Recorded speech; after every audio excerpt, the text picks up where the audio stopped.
ವ್ಯಾಖ್ಯಾ ಮುದ್ರಾಂ ಕರಸರಸಿಜೈಃ ಪುಸ್ತಕಂ ಶಂಖಚಕ್ರೆ ಬಿಭ್ರದ್ಭಿನ್ನ ಸ್ಫಟಿಕರುಚಿರೆ ಪುಂಡರೀಕೆ ನಿಷನ್ನಃ ಅಮ್ಲಾನ ಶ್ರೀರಮೃತ ವಿಶದೇರಂಶಭಿಪ್ಲಾವಯನ್ ಮಾಮಾವಿರ್ಭೂಯಾದನಗಮಹಿಮಾ ಮಾನಸೇ ವಾಗಧೀಶಃ ನಮಸ್ತೆ ಪ್ರಾಣೇಶ ಪ್ರಣತ ವಿಭವಾಯಾವನಿ ಮಗಾಹ ನಮಸ್ವಾಮಿನ್ ರಾಮಪ್ರಿಯತಮನಮನ್ ಗುರುಗುಣ ನಮಸ್ತುಭ್ಯಂ ಭೀಮ ಪ್ರಬಲತಮ ಕೃಷ್ಣೇಷ್ಟ ಭಗವನ್ ನಮ ಶ್ರೀಮನ್ಮಧ್ವ ಪ್ರದಿಶ ಸುದೃಶನ್ನೋ ಜಯ ಜಯ ಶ್ರೀ ಗುರುಭ್ಯೋ ನಮಃ. ನಾರಾಯಣಂ ಸುರಗುರುಂ ಜಗದೇಕನಾಥಂ ಭಕ್ತಪ್ರಿಯಂ ಸಕಲಲೋಕ ನಮಸ್ಕೃತಂ ಚ ತ್ರೈಗುಣ್ಯವರ್ಜಿತಮಜಂ ವಿಭುಮಾದ್ಯಮೀಶಂ ವಂದೇ ಭವಗ್ನಂ ಮರಾಸುರಸಿದ್ಧವಂದ್ಯಂ ನಾರಾಯಣಂ ನಮಸ್ಕೃತ್ಯ ನರಂ ಚೈವ ನರೋತ್ತಮಂ ದೇವೀಂ ಸರಸ್ವತೀಂ ವ್ಯಾಸಂ ತಥೋ ಜಯಮುದೀರಯೇ. ವೇದವ್ಯಾಸುರ ಮಹಾಭಾರತದ ಚಿಂತಕರಿಗೆ ವಂದನೆಗಳು. ಶಾಂತಿ ಪರ್ವದ 248ನೆಯ ಪ್ರವಚನ. ಭೃಗು ಋಷಿಗಳು ಭರದ್ವಾಜರಿಗೆ ಸೃಷ್ಟಿಯ ಚಿಂತನೆಯನ್ನು ನೀಡುತ್ತಾ ಇದ್ದಾರೆ. ಅದನ್ನು ಭೀಷ್ಮರು ಧರ್ಮರಾಜನಿಗೆ ಮೋಕ್ಷ ಧರ್ಮದ ಪರ್ವದಲ್ಲಿ ಕೊಡ್ತಾ ಇದ್ದಾರೆ, ಹೇಳಿಕೊಡ್ತಾ ಇದ್ದಾರೆ. ಪಂಚಭೌತಿಕವಾದ ಸಪ್ತಧಾತುಮಯವಾದ ಈ ಶರೀರ ಇಡೀ ಜಗತ್ತಿನಲ್ಲಿ ಎಲ್ಲ ಜೀವಜಾತಗಳಿಗೆ ಹೇಗಿದೆ ಅನ್ನುವುದರ ಕಿರು ಪರಿಚಯವನ್ನು ಅವರು ನಮ್ಮ ಮುಂದೆ ಇಟ್ಟಿದ್ದಾರೆ. ಹೀಗಾಗಿ ಬಹಳ ದೊಡ್ಡದಾದ ಒಂದು ವಿಜ್ಞಾನ ಮಹಾಭಾರತದಲ್ಲಿ ತೋರಿಸಿಕೊಟ್ಟ ಹಾಗೆ, ಕಂಡುಕೊಂಡ ಹಾಗೆ ಈ ಶಬ್ದಸ್ಪರ್ಶ ರೂಪರಸ ಗಂಧಗಳು 5 ವಿಷಯಗಳು ಲೋಕದಲ್ಲಿ. ಇಡೀ ಪ್ರಪಂಚ ಅಂದ್ರೆ ಇಷ್ಟೇ. ಕೇಳುತ್ತಾನೆ, ಮುಟ್ತಾನೆ, ಅಂದರೆ ಕೇಳುವುದು ಆಕಾಶದ ಧರ್ಮ ಆಗಿರುತ್ತದೆ. ಮುಡುತ್ತಾನೆ, ಸ್ಪರ್ಶ, ಅದು ಗಾಳಿಯ ಕಥೆಯಾಗಿದೆ. ಸ್ಪರ್ಶ ಅನುಭವ. ಆನಂತರ ನೋಡುತ್ತಾನೆ, ರೂಪದ ಚಿಂತನೆ. ತಿಂತಾನೆ, ನೆಕ್ತಾನೆ, ರುಚಿಯ ಕಥೆ ಇದೆ. ಮತ್ತೊಂದು ಮೂಸ್ತಾನೆ, ಗಂಧದ ಗ್ರಹಣ. ಇದು ಆಕಾಶದಿಂದ ಹಿಡಿದು ಪೃಥ್ವಿಯ ಹೊರಗೆ 5 ಭೂತಗಳಲ್ಲಿ 5 ವಿಷಯಗಳು, ಅಸಾಧಾರಣವಾದ ಒಂದು ಲಕ್ಷಣಗಳು ಮತ್ತು ಒಂದರಲ್ಲಿ ಒಂದು ಹೆಚ್ಚಾಗುವ ಗುಣವಿಶೇಷಗಳು. ಅಂದರೆ ಆಕಾಶದಲ್ಲಿ ಶಬ್ದ ಮಾತ್ರ ಇದೆ, ಅದರಲ್ಲಿಯೂ ಗಾಳಿಯ ಸಂಚಾರ ಬೇಕು. ಅದು ಮುಂದೆ ವಿಜ್ಞಾನವನ್ನು ಅವರು ಹೇಳುತ್ತಾರೆ. ಆನಂತರ ಎರಡನೆಯದ್ದು ವಾಯುವಿನಲ್ಲಿ ಬಂದಾಗ ಶಬ್ದ ಇದೆ, ಸ್ಪರ್ಶ ಇದೆ. ಆಕಾಶ ನಮಗೆ ಮುಟ್ಟಿತು ಅಂತ ಹೇಳಲಿಕ್ಕೆ ಆಗುವುದಿಲ್ಲ. ಮುಟ್ಲಿಕ್ಕೆ ಇಲ್ಲದೇ ಇರುವುದೇ ನಮಗೆ ಆಕಾಶ ಆಗಿರ್ತದೆ. ಅಲ್ಲಿ ಅಡೆತಡೆನೆ ಇಲ್ಲದೇ ಇರುವುದು. ಅಂದ ಸ್ಪರ್ಶ ಬಂದಲ್ಲಿ ಅದು ಗಾಳಿ ಇದೆ ಅಂತ ಅರ್ಥ. ಗಾಳಿಗೆ ಆಕಾಶ ಬೇಕು. ಹಾಗಾಗಿ ಅಲ್ಲಿ ಶಬ್ದವೂ ಇದೆ, ಸ್ಪರ್ಶವೂ ಇದೆ ಗಾಳಿಯಲ್ಲಿ. ಮುಂದಿನದರಲ್ಲಿ ಬೆಂಕಿಯಲ್ಲಿ 3 ಗುಣಗಳಿವೆ. ಶಬ್ದ ಇದೆ, ಮುಟ್ಟುವಾಗ ಅದರ ಬಿಸಿ ಅನುಭವ ಇದೆ, ಸ್ಪರ್ಶ ಇದೆ, ರೂಪ ಇದೆ, ನೋಡಲಿಕ್ಕೆ ಬರ್ತದೆ. ಗಾಳಿ ನೋಡಲಿಕ್ಕೆ ಸಿಗುವುದಿಲ್ಲ. ಕಣ್ಣಿಗೆ ಬಂತು, ಕಿವಿಗೆ ಬಂತು, ಚರ್ಮಕ್ಕೆ ಸಿಕ್ಕಿದು ಬೆಂಕಿ, ಕಣ್ಣಿಗೂ ಬಂತು. ಆ ನಂತರದ 4ನೆಯದ್ದು ನೀರಿನಲ್ಲಿ. ಇದೇನಾಯಿತು? ಗಾಳಿಯಲ್ಲಿ ಆಕಾಶದಲ್ಲಿ ಶಬ್ದ ಮಾತ್ರ ಇದೆ, ಗಾಳಿಯಲ್ಲಿ ಆಕಾಶದಲ್ಲಿ ಇಲ್ಲದ್ದು ಒಂದಿದೆ, ಸ್ಪರ್ಶ ಸ್ಪೆಷಲ್, ಆಕಾಶದ್ದು ಇದೆ. ಬೆಂಕಿಯಲ್ಲಿ ಅದರದ್ದೇ ಆದದ್ದು ಹೊಸತಿದೆ, ರೂಪ ಇದೆ. ಆಕಾಶದಲ್ಲಿದ್ದದ್ದು ಇದೆ ಶಬ್ದ, ಗಾಳಿಯಲ್ಲಿಲ್ಲದ್ದು ಇದೆ ಸ್ಪರ್ಶ. ಹಾಗಾಗಿ ತನ್ನದೇ ಆದ ಒಂದು ಹೊಸತನ್ನು ಹೊತ್ತುಕೊಂಡಿದೆ. 4ನೇ ನೀರಿನಲ್ಲಿ ಅದರದ್ದೇ ಆದ ಸ್ಪೆಷಲ್ ಏನು ಕೇಳಿದರೆ ರಸ, ರುಚಿ, ನಾಲಿಗೆಗೆ ಕೆಲಸ ಉಂಟು. ಈಗ ಅದರೊಟ್ಟಿಗೆ ಶಬ್ದ ಇದೆ, ಕಿವಿ ಕೆಲಸ ಮಾಡ್ತದೆ, ಸ್ಪರ್ಶ ಇದೆ, ಕೈ ಮುಡುತ್ತದೆ, ಕಣ್ಣು ನೋಡ್ತದೆ ನೀರನ್ನು, ಜೊತೆಯಲ್ಲಿ ಬಾಯಿಯನ್ನು ಹಾಕಲಿಕ್ಕೆ ಬರ್ತದೆ. ಬೆಂಕಿ ಹಾಕಲಿಕ್ಕೆ ಆಗುವುದಿಲ್ಲ ಬಾಯಿ. ಈ 4 ಇಂದ್ರಿಯಗಳಿಗೆ ಆಯ್ತು. ಈಗ 5ನೆದ್ದು ಮಣ್ಣು. ಅದರಲ್ಲಿ ಅದರದ್ದೇ ಆಗಿರೋ ಎಕ್ಸ್ಕ್ಲೂಸಿವ್ ಕ್ವಾಲಿಟಿಯನ್ನು ಕೇಳಿದರೆ ಗಂಧ, ಮೂಸ್ಲಿಕ್ಕೆ ಮೂಗು ಕೆಲಸ ಮಾಡ್ತದೆ. ಈಗ ಅಲ್ಲಿ ಬೆಂಕಿಯನ್ನು ನಾವು ಮೂಸಿ ನೋಡಲಿಕ್ಕೆ ಬರುವುದಿಲ್ಲ, ಮೂಗು ಸುಟ್ಟೋಗ್ತದೆ. ಶಬ್ದ ಸ್ಪರ್ಶ ರೂಪ ರಸ ಉಂಟೇ ಉಂಟು ಗಂಧದಲ್ಲಿ, ಪೃಥ್ವಿಯಲ್ಲಿ, ಮಣ್ಣಿನಲ್ಲಿ, ಜೊತೆಯಲ್ಲಿ ಗಂಧವೂ ಇದೆ. ಹೀಗೆ 5, 4, 3, 2 ಒಂದರಂತೆ ಗುಣಗಳ ಸಮುದಾಯದಿಂದ ಈ ಪಂಚಭೂತಗಳು ಹೇಳಿಕೊಂಡ ಹಾಗೆ 1ಕ್ಕೆ 1, 2ಕ್ಕೆ 2, 3ಕ್ಕೆ 3, 4ಕ್ಕೆ 4, 5ಕ್ಕೆ 5. 5ನೇದ್ದಾದ ಪೃಥ್ವಿಗೆ 5 ಗುಣಗಳು, 4ನೇದ್ದಕ್ಕೆ 4 ಗುಣಗಳು, 3ನೇದ್ದದ ಬೆಂಕಿಗೆ 3 ಗುಣಗಳು, 2ನೇದ್ದು ಗಾಳಿಗೆ 2 ಗುಣಗಳು, 1ರದ್ದು ಆಕಾಶಕ್ಕೆ 1 ಗುಣಗಳು ಅಂತ ಹೀಗೆ ಇವುಗಳ ಪರಿಚಯ ಮಾಡಿಸ್ತಾ ಇದರಲ್ಲಿ ಮತ್ತೆ ವೆರೈಟಿ ಇದೆ, ಬಹುಮುಖಗಳಿವೆ, ಅನೇಕ ಗಂಧಗಳಿವೆ ಅಂತ ಶುರು ಮಾಡಿದ್ರು. ಗಂಧ ಅಂದರೆ ಖಾಲಿ ಸ್ಮೆಲ್ ಅನ್ನುವ ನೆಲೆಯಲ್ಲಿ ಅದು ಬ್ಯಾಡ್ ಆರ್ ಗುಡ್ ಇರಬಹುದು. ಆದ್ರಿಂದ ನಾವು ಸುಗಂಧ ದುರ್ಗಂಧ ಅಂತ ಶಬ್ದ ಹಾಕ್ತೇವೆ, ವಾಸನೆ ಪರಿಮಳ ಅಂತ ಹೇಳುತ್ತೇವೆ. ಇದನ್ನು ನಾವು ಗುರುತಿಸುವಾಗ ಇಷ್ಟಶ್ಚ ಅನಿಷ್ಟಗಂಧಶ್ಚ ಅಂತ ಹೇಳಬಹುದು. ಇಷ್ಟವಾದ್ದು ಅನಿಷ್ಟವಾದ್ದು, ಬ್ಯಾಡ್ದಿದ್ದದ್ದು, ಕೊಳೆತು ನಾರಿದ್ದು ವಾಸನೆ ಅಂತ ಹೇಳುವಂಥದ್ದು ಬ್ಯಾಡ್ ಗಂಧ, ಅನಿಷ್ಟಗಂಧ. ಇಷ್ಟಗಂಧ ಅನಿಷ್ಟಗಂಧ.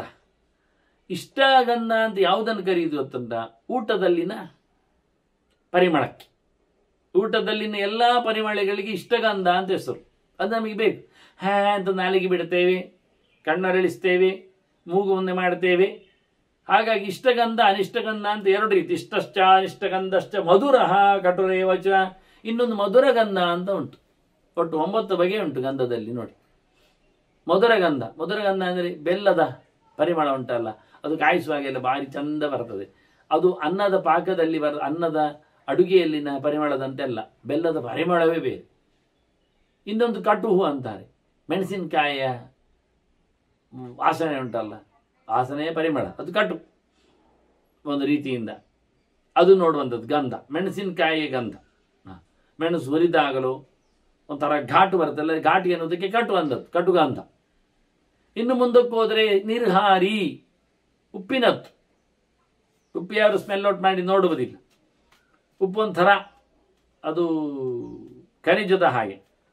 ಹಾಗಾಗಿ ಉಪ್ಪಿನ ಪರಿಮಳ ಉಂಟಲ್ಲ, ಅದಕ್ಕೆ ನಿರ್ಹಾರಿ ಅಂತ ಹೆಸರು. ಮತ್ತೆ ಸಂಹಿತ, ಎಲ್ಲ ಒಟ್ಟು ಸೇರಿದ್ದರ ಊಟದ ಪರಿಮಳ ಉಂಟಲ್ಲ, ಮಿಕ್ಸ್ಡ್, ಅದಕ್ಕೆ ಸಂಹಿತ ಹೆಸರು. ಇನ್ನೊಂದು ಸ್ನಿಗ್ಧ, ಎಣ್ಣೆಯಲ್ಲಿ ಕಾಯಿಸಿದ್ದು, ತುಪ್ಪ ಎಲ್ಲ ಸೇರಿದ್ದು, ಸ್ನೇಹ ಪಸೆಯುಳ್ಳದ್ದರ ಕಾಯಿಸಿದರ ಪರಿಮಳ, ಅದು ಬೇರೆ, ಅದಕ್ಕೆ ಸ್ನಿಗ್ಧ ಗಂಧ ಅಂತ ಇರ್ತದಕ್ಕೆ. ಇನ್ನೊಂದುಂಟು ರೂಕ್ಷ ಅಂತ, ಭಯಂಕರ ಒಂದು ದೃಷ್ಟಿಯಿಂದ ಕಟ್ಟಗೆ ಹೇಳಿಕೊಳ್ಳುವ ಹಾಗೆ. ಸಾಸಿವೆದ್ದು, ಸಾಸಿವೆದ್ದು ಪರಿಮಳ ಹಾಗಲ್ಲ, ಅದು ವಿಚಿತ್ರ. ಸಾಸಿವೆ ಎಣ್ಣೆ ಇದ್ದವರಿಗೆ ಗೊತ್ತುಂಟು ಅದರದ್ದು, ಅದು ರೂಕ್ಷ ಸ್ವಲ್ಪ. ಮತ್ತೊಂದು ವಿಷದ, ಒಳ್ಳೆದುಂಟು, ಅದು ಹೂವಿನದ್ದೆಲ್ಲ ವಿಷದ. ಈ ರೀತಿಯಾಗಿ 9 ರೀತಿಯಿಂದ ಪರಿಮಳವನ್ನು ಗುರುತಿಸಲಿಕ್ಕೆ ಬರ್ತದೆ. ಇನ್ನು ವೆರೈಟಿ, ಹೂವಿನಲ್ಲಿಯೂ ವೆರೈಟಿ ಸುಮಾರಿದೆ. ಅದು ಯಾವುದರ ಪರಿಮಳ ಎಲ್ಲ ಹೇಳುತ್ತಾರೆ, ಅದು ಪ್ರತ್ಯೇಕ ಗುರು. ಅಂತೂ ಆ ಇಡೀ ಹೂವಿನ ಮಂಡಲದಲ್ಲಿ ಬರುವ ಪರಿಮಳಕ್ಕೆ ವಿಷದ ಹೆಸರು. ಅನ್ನದ ಅಡುಗೆ ಒಟ್ಟು ಬರುವುದಕ್ಕೆ ಇಷ್ಟವಾದ ಪರಿಮಳ ಅಂತ ಹೆಸರು. ಅದಕ್ಕೆ ಗಲೀಜು ಎಲ್ಲ ಒಟ್ಟು ಸೇರಿಕೊಂಡು ಮಲ, ವಾಸನೆ, ವಾಂತಿ, ರೇಷಿ ಮತ್ತು ಒಟ್ಟು ಸೇರಿಕೊಂಡು ಅದಕ್ಕೆ ಅನಿಷ್ಟಗಂಧ ಅಂತ ಹೆಸರು. ಹೀಗೆ ಇಷ್ಟಶ್ಚ ಅನಿಷ್ಟಗಂಧಶ್ಚ ಮಧುರ ಕಟುರೇವಚ ನಿರ್ಹಾರಿ ಸಂಹಿತ ರೂಕ್ಷ ಸ್ನಿಗ್ಧ ವಿಷದೇವಚ ಅಂತ 9 ಬಗೆಯಿಂದ ಗಂಧವನ್ನು ಗುರುತಿಸಲಿಕ್ಕೆ ಆಗ್ತದೆ. ಹೀಗೆ ನಮ್ಮ ಕಣ್ಣು ಬೆಳಕನ್ನು, ಬೆಂಕಿಯನ್ನು ಕಾಣ್ತದೆ. ಜ್ಯೋತಿ ಪಶ್ಯತಿ ಚಕ್ಷುರಭಿಯಾಂ. ಆನಂತರ ಸ್ಪರ್ಶಂ ವೇತ್ತಿ ಚ ವಾಯುನ, ಗಾಳಿಯಿಂದಾಗಿ ಸ್ಪರ್ಶ ಗೊತ್ತಾಗ್ತದೆ. ಕಣ್ಣಿನಿಂದಾಗಿ ಬೆಂಕಿ ರೂಪ ಕಾಣುತ್ತದೆ. ಕಿವಿಯಿಂದಾಗಿ ಶಬ್ದ ಕೇಳುತ್ತದೆ. ನಾಲಿಗೆಯಿಂದಾಗಿ ರುಚಿ ಗೊತ್ತಾಗ್ತದೆ, ಅಂದರೆ ನೀರು ಗೊತ್ತಾಗ್ತದೆ. ಇವೆಲ್ಲ ಯಾವುದರಿಂದ ಮೂಗಿನಿಂದ ಪೃಥ್ವಿ ಗೊತ್ತಾಗ್ತದೆ. ಈಗ ತತ್ವ ಗಂಧ ಬಂತು ಅಂತಂದರೆ ಮೂಗಿಗೆ ಪೃಥ್ವಿ ತತ್ವದ ಅನುಭವ ಆಯಿತು ಅಂತ ಅರ್ಥ. ಮಣ್ಣು ಅದಕ್ಕೆ ಸಂಬಂಧಪಟ್ಟದ್ದು ಇಲ್ಲಿದೆ, ನಾಲಿಗೆಗೆ ನೀರು ಅದಕ್ಕೆ ಸಂಬಂಧಪಟ್ಟದ್ದು ಇಲ್ಲಿದೆ ಗೊತ್ತಾಗುವ ಹಾಗೆ, ಕಿವಿಗೆ ಶಬ್ದ ಕೇಳುವ ಹಾಗೆ, ಮೈಗೆ ಗಾಳಿ ಮುಟ್ಟಿದಾಗ ಗಾಳಿ ಅನುಭವ ಬರುವ ಹಾಗೆ ಇವನ್ನೆಲ್ಲ ಉಲ್ಲೇಖ ಮಾಡುತ್ತೆ. ಇನ್ನು ಮಧುರ, ಲವಣ, ತಿಕ್ತ, ಕಷಾಯ, ಆಮ್ಲ, ಕಟುಹು ತಥ, ಇದು ನಮಗೆ ಗೊತ್ತುಂಟು 6 ರುಚಿಯಿಂದ. ಸಿಹಿ, ಕಹಿ, ಅದಕ್ಕೆ ವಿರುದ್ಧವಾದದ್ದು ತಿಕ್ತ. ಮತ್ತೆ ಇನ್ನೊಂದು ಹುಳಿ, ಆಮ್ಲ. ಹುಳಿಗೆ ವಿರೋಧವಾಗಿ ಬರುವಂಥದ್ದು ಖಾರ, ಕಟುಹು. ಆನಂತರ ಇನ್ನೊಂದು ಇರುವುದು ಕೈಪೆ ಮತ್ತು ಕಷಾಯ. ಕೈಪೆಯನ್ನು ಹೇಳಿದೆ. ಇನ್ನು ಉಪ್ಪು, ಲವಣ, ಆನಂತರ ಕಷಾಯ, ಒಗ್ಗರು. ಹೀಗೆ 6 ರುಚಿಗಳು: ಮಧುರಃ, ಲವಣಃ, ತಿಕ್ತಃ, ಕಷಾಯ, ಅಮ್ಲಃ, ಕಟುಸ್ತತ. ಹಾಗೆ ಹ್ರಸ್ವಃ, ದೀರ್ಘಃ, ತಥಾ ಸ್ಥೂಲಃ, ಚತುರಸ್ರಃ, ಅಣುವೃತ್ತವಾನ್.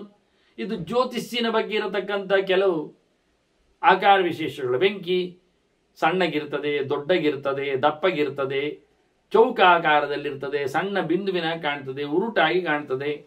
ಇದರಲ್ಲಿ ಬಣ್ಣ ನೋಡಿದರೆ ಶುಕ್ಲ, ಕೃಷ್ಣ, ತಥಾ ರಕ್ತ, ಪೀತ, ನೀಲ, ಅರುಣಸ್ತತ. ಬಿಳಿ ಉಂಟು, ಗೊತ್ತುಂಟು. ಕಪ್ಪು ಉಂಟು, ಸರಿ. ಕೆಂಪು, ಹಳದಿ ಉಂಟು. ಅದರೊಟ್ಟಿಗೆ ನೀಲಿ ವರ್ಣದಲ್ಲಿ ಇರ್ತದೆ, ಕೆಂಪು ಬರುವ ಮುಂಚೆದ್ದು. ಆನಂತರ ಕೆಂಪು ಬರುವ ಮುಂಚೆದ್ದು ಇನ್ನೊಂದು ಕೆಂಪಿಗೆ ಹೋಗ್ತದೆ, ಅರುಣ. ಬಿಳಿ ಕೆಂಪಿಗೆ, ಹಳದಿ ಕೆಂಪಿಗೆ, ಅದರ ಜೊತೆಯಲ್ಲಿ ಕಪ್ಪು ಬಿಳಿಗೆ, ನೀಲಿಗೆ. ಇಷ್ಟು ಅಂಶಗಳಲ್ಲಿ 6 ಪ್ರಕಾರಗಳ 6 ಆಕಾರಗಳ ದೀಪದಲ್ಲಿ ಮತ್ತೊಂದು ಬಗೆಗಳ ಕಠಿಣಃ, ಚಿಕ್ಕಣಃ, ಶ್ಲಷ್ಣಃ, ಪಿಚ್ಚಿಲಃ, ಮೃದು, ದಾರುಣಃ ಅಂತ.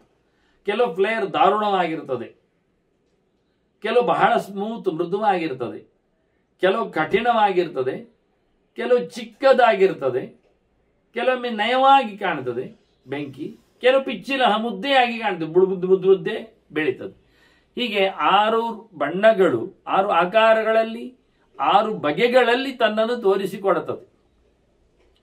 ಇನ್ನು ಉಷ್ಣಃ, ಶೀತಃ, ಸುಖಃ, ದುಃಖಃ, ಸ್ನಿಗ್ಧಃ, ವಿಷದೇವಚ, ತಥೋ ಖರಃ, ಮೃದು, ರೂಕ್ಷಃ, ಲಘು, ಗುರುತರೋಪಿ ಸಹ. ಇದು ಇನ್ನೊಂದು ಬಗೆಯಿಂದ ಗಾಳಿಯ ಕತೆ ಹೇಳುವುದಾದರೆ ಸ್ಪರ್ಶದ ಬಗ್ಗೆ ಹೇಳುವುದಾದ್ರೆ 12 ಬಗೆಯಿಂದ: ಉಷ್ಣ ಸ್ಪರ್ಶ, ಶೀತ ಸ್ಪರ್ಶ, ಸುಖ ಸ್ಪರ್ಶ, ದುಃಖ ಸ್ಪರ್ಶ.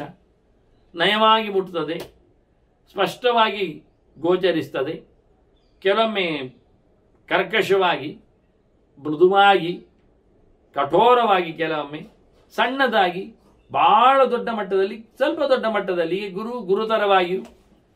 ಇದೊಂದು ರೀತಿಯಿಂದ ಗಾಳಿಯಲ್ಲಿ ಇರತಕ್ಕಂಥ 12 ಪ್ರಭೇದಗಳನ್ನು ಗುರುತಿಸಿದ್ರು. ಇನ್ನು ಶಬ್ದದಲ್ಲಿ ಹೇಳುವುದಾದ್ರೆ 7 ಪ್ರಕಾರ. ಸರಿಗಮ ಪದನಿ ಇದ್ದದ್ದು: ಷಡ್ಜಃ, ಋಷಭ, ಗಾಂಧಾರವು, ಮಧ್ಯಮಃ, ದೈವತಸ್ತತ, ಪಂಚಮಶ್ಚಾಪಿ ವಿಜ್ಞೇಯ, ತಥಾಚಾಪಿ ನಿಷಾದವಾನ್. ಸರಿಗಮ ಪದನಿ: ಷಡ್ಜಸ, ಋಷಭರಿ, ಗಾಂಧಾರ, ಸರಿಗಮ, ಮಧ್ಯಮ, ಪ, ಆನಂತರ ಪಂಚಮ, ದೈವತ, ಆಚೀಚೆ ಮಾಡಿ ದೈವತ, ಪಂಚಮಸ್ತದ, ಕೊನೆಗೆ ನಿಷಾದ. ಇದು ಎಲ್ಲರಲ್ಲಿಯೂ ಕಾಮನ್. ಜಡ, ಜೀವ ಎಲ್ಲರಲ್ಲಿಯೂ ಶಬ್ದ ಬರ್ತದೆ, ಇವರೆಲ್ಲ ಉಪಯೋಗಿಸ್ತಾರೆ. ಆದರೆ ಈ ಶಬ್ದಗಳು ಬರಬೇಕಾದ್ರೆ ಗಾಳಿ ಇರಬೇಕಾಗ್ತದೆ, ಇಲ್ಲಾದ್ರೆ ಮುಂದೋಗುವುದಿಲ್ಲ.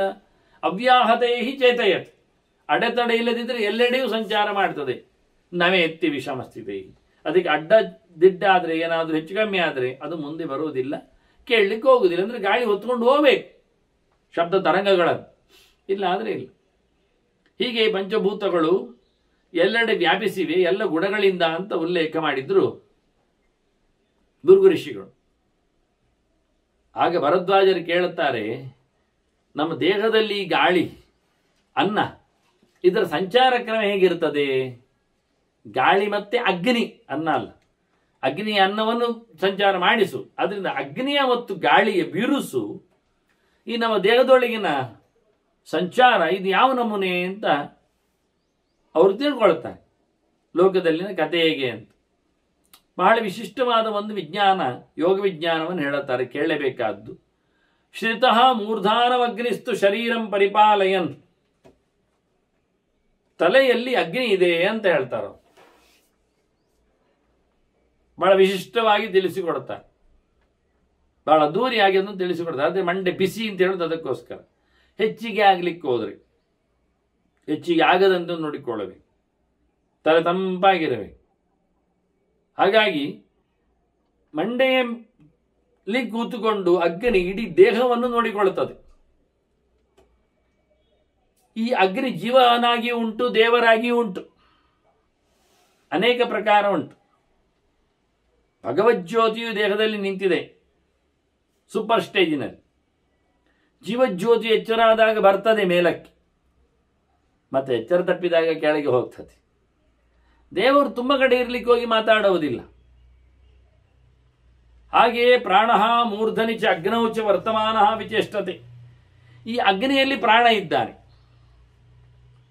ಹಾಗಾಗಿ ಇಡೀ ದೇಹವನ್ನು ದುಡಿಸ್ತಾನೆ. ಈಗ ನೀನು ಕೇಳಿದ್ದೇನು ಬೆಂಕಿಯಲ್ಲಿದೆ ಅಂತ ಕೇಳಿದ್ದಲ್ಲ ಸಂಚಾರ, ಬೆಂಕಿ ತಲೆಯಲ್ಲಿದೆ. ಗಾಳಿ ಸಂಚಾರ ಕೇಳಿದ್ದೆಲ್ಲ, ಆ ಬೆಂಕಿಯನ್ನು ಗಾಳಿ ಅಲ್ಲಾಡಿಸ್ತಾ ಇದೆ, ಚೇಷ್ಟೆ ಮಾಡಿಸ್ತಾ ಇದೆ. ಪ್ರಾಣನ ಜೊತೆಯಲ್ಲಿ ಅಗ್ನಿ ಇದ್ದಾನೆ. ಪ್ರಾಣಾಗ್ನೇಯ ತತ್ಪುರೇ ಜಾಗೃತಿ ಅಂತ ಶ್ರುತಿ ಹೇಳಿದದನ್ನೇ. ಪ್ರಾಣಿ ಅಗ್ನಿಯನ್ನು ಸಂಚಾರಗೊಳಿಸ್ತಾ ಇದ್ದಾನೆ, ತಾನು ಸಂಚಾರ ಮಾಡ್ತಾ ಇದ್ದಾನೆ. ಹಾಗೆ ಅದ್ಭುತವಾದ ಜೋಡಿ ಇದು ದೇಹದ ಒಳಗೆ ಕೆಲಸ ಮಾಡ್ತದೆ. ಆಗ ಅಗ್ನಿ ನಾರಾಯಣ ಆದಾಗ ಪ್ರಾಣ ಅಗ್ನಿಯಲ್ಲೊಟ್ಟಿಗೂ ಸರಿ. ಅಗ್ನಿ ಜ್ಯೋತಿ ಸ್ವರೂಪನಾಗಿ ಜೀವನ ಮಾಡಿಕೊಂಡಾಗ ತಸ್ಯ ಶಿಖಾಯ ಮಧ್ಯ ಅಣಿಯೋರ್ಧ್ವ ವ್ಯವಸ್ಥಿತ ನೀಲತೋಯದ ಮಧ್ಯಸ್ಥ ವಿದ್ಯುಲ್ಲೇಖೇವ ಭಾಸ್ವರ ಅಂತೇಳಿ ಬೆಂಕಿಯ ಜ್ವಾಲೆಯಂತೆ ಸಣ್ಣದಾಗಿ ಗುರುತಿಸುವ ನಾರಾಯಣ, ಹಾಗೆ ಅವರ ಪಕ್ಕದಲ್ಲಿ ಕೂದಲಿರತಕ್ಕಂಥ ಅಂತರ್ಯಾಮಿಯಾದಂಥ ಪ್ರಾಣ, ಅವನ ಹತ್ತಿರದಲ್ಲಿ ಬರತಕ್ಕಂಥ ಆಶ್ರಯವನ್ನು ಪಡೆದಿದ್ದಕ್ಕೆ ಜೀವ. ಇದನ್ನೆಲ್ಲ ಗುರುತಿಸಲಿಕ್ಕೆ ಅಗ್ನಿ ಶಬ್ದ ಪ್ರಾಣ ಶಬ್ದವನ್ನು ಪ್ರಯೋಗ ಮಾಡ್ತಾರೆ. ದೂರದಲ್ಲಿ ನೋಡಿದಾಗ ಪ್ರಾಣ ಮತ್ತು ಅಂದರೆ ಗಾಳಿ ಮತ್ತು ಬೆಂಕಿಯನ್ನು ಹೇಳಲಿಕ್ಕೆ ಬರ್ತದೆ. ಹಾಗಾಗಿ ಆ ಪ್ರಾಣನನ್ನೇ ನಾವು ಸಜಂತು ಸರ್ವಭೂತಾತ್ಮ ಪುರುಷ ಸಹ ಸನಾತನ ಎಲ್ಲ ಹೇಳ್ತೆ. ನಿರಂತರವಾಗಿ ದೇಹದೊಳಗೆ ನೆಲೆಗೊಂಡು ಎಲ್ಲವನ್ನು ನಡೆಸಿಕೊಡತಕ್ಕಂತಹ ಪ್ರಾಣಶಕ್ತಿಯೇ ಪಂಚಭೂತಗಳನ್ನು ನಡೆಸುವಂಥದ್ದು. ಪಂಚಭೂತಗಳ ಪ್ರಧಾನ ತತ್ವವು ಎಲ್ಲವನ್ನು ನಿಯಮಿಸುವಂಥದ್ದು ಗಾಳಿಯೇ ನಿಯಂತ್ರಣದಲ್ಲಿ ಮಾಡ್ತದೆ. ಗಾಳಿಯಿಂದಾಗಿ ಆಹಾರ ಸಂಚಾರ, ನೀರಿನ ಕತೆ, ಹಾಗೆಯೇ ದೇಹದಲ್ಲಿರತಕ್ಕಂಥ ಅಗ್ನಿಯ ವ್ಯವಸ್ಥೆ, ಇವೆಲ್ಲ ಪ್ರಾಣನ ಶಕ್ತಿಯಲ್ಲಿ ನಿಂತಿದೆ. ಮನೋಬುದ್ಧಿರ ಅಹಂಕಾರ ಭೂತಾನಿ ವಿಷಯಾಶ್ಚ ಸಹ.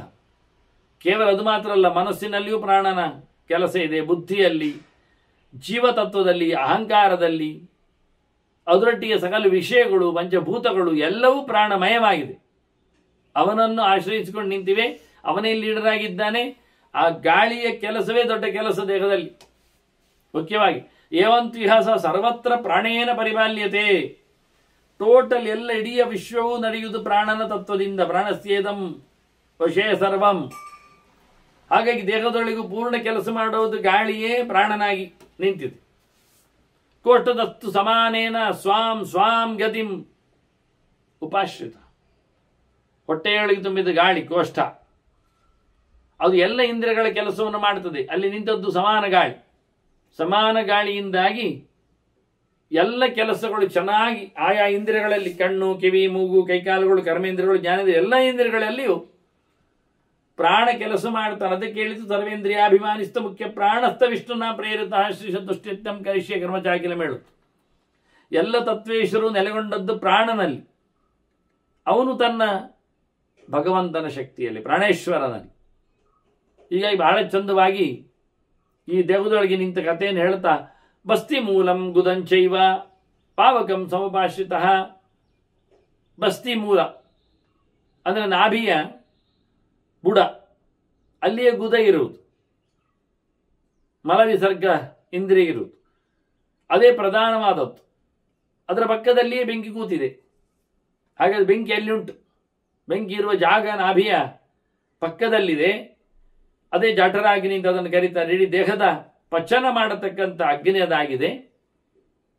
ವಹನ್ ಮೂತ್ರಂ ಪುರುಷಂಚಾಪಿ ಅಪಾನಃ ಪರಿವರ್ತತೆ.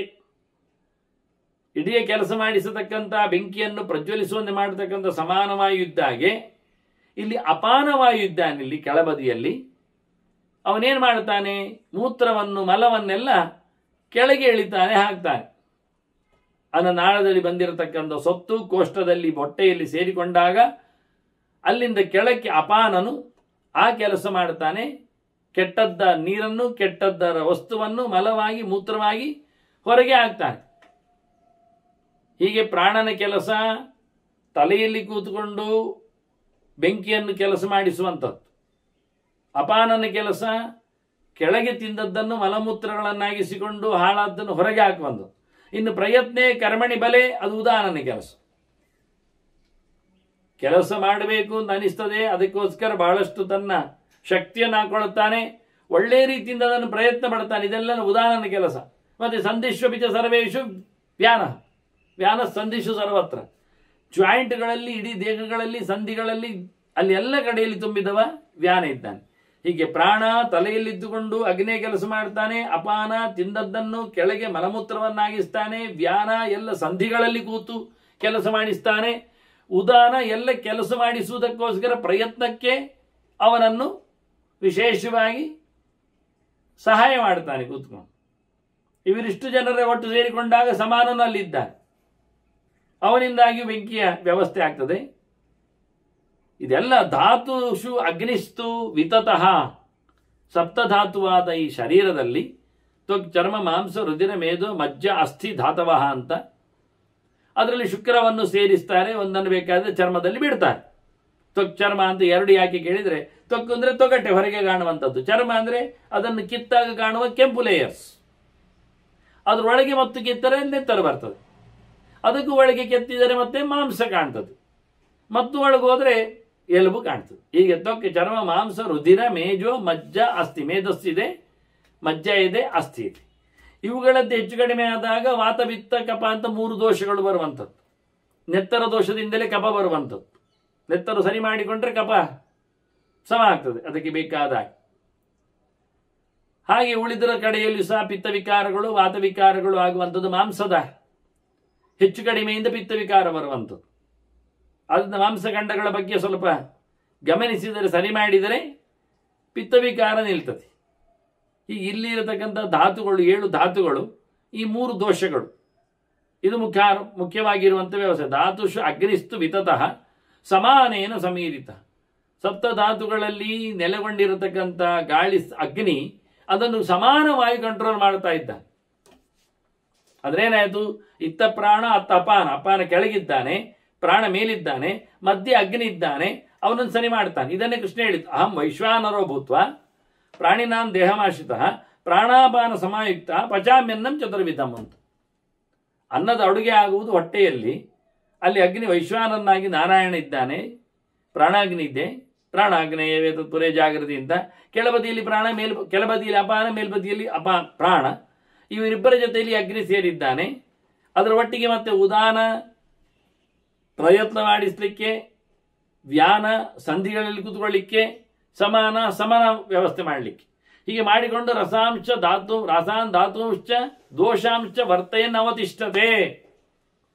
ಈ ದೇಹದೊಳಗಿನ ಅಗ್ನಿ ಪ್ರಾಣನೊಟ್ಟಿಗೆ ಸೇರಿಕೊಂಡು ಬಹಳ ಮುಖದ ಗಾಳಿಯಲ್ಲಿ ಸೇರಿಕೊಂಡು ದೇಹವನ್ನು ಬ್ಯಾಲೆನ್ಸ್ ಮಾಡ್ತದೆ. ದೇಹದಲ್ಲಿ ತಿಂದಿರತಕ್ಕ ಪದಾರ್ಥಗಳನ್ನು ಸರಿ ಮಾಡ್ತದೆ. ಸಪ್ತ ಧಾತುಗಳ ಶರೀರವನ್ನು ಚೆನ್ನಾಗಿ ಗೊಳಿಸ್ತದೆ, ಧಾತು ಪುಷ್ಟಿ ಮಾಡ್ತದೆ. ಜೊತೆಯಲ್ಲಿ ತ್ರಿದೋಷಗಳನ್ನು ಹರ ಮಾಡ್ತದೆ, ತೆಗೀತದೆ, ವಾದವಿತ್ತ ಕಫಗಳನ್ನು. ಹೀಗೆ ಇರತಕ್ಕಂಥ ಈ ನೆಲೆಯಲ್ಲಿ ಹಾಸ್ಯದಿಂದ ಹಿಡಿದು, ಬಾಯಿಯಿಂದ ಹಿಡಿದು ಗುದದವರೆಗೆ ನಿಂತಿದೆ. ವಾಸ್ತವವಾಗಿ ನಾಡಿಗಳ ಕಥೆಗಳಿದು.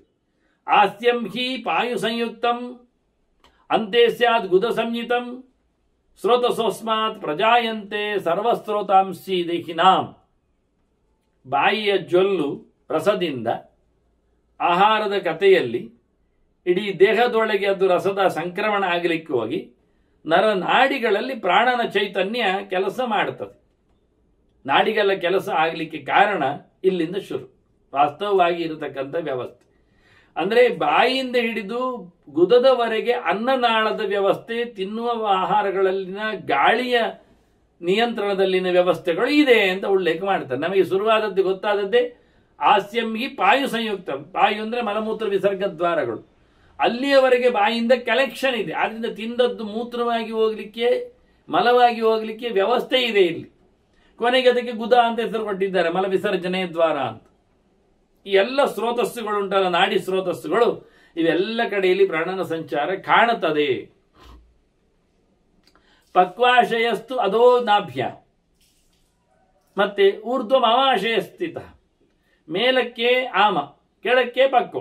ನಾಭಿಯಿಂದ ಕೆಳಕ್ಕೆ ಅಡುಗೆ ಆದದ್ದು, ಪಚನಕ್ಕೆ ಸೇರಿತ್ತು, ಮೇಲಕ್ಕೆ ಹಾಗೆ ತಿನ್ನಕ್ಕಿತ್ತು.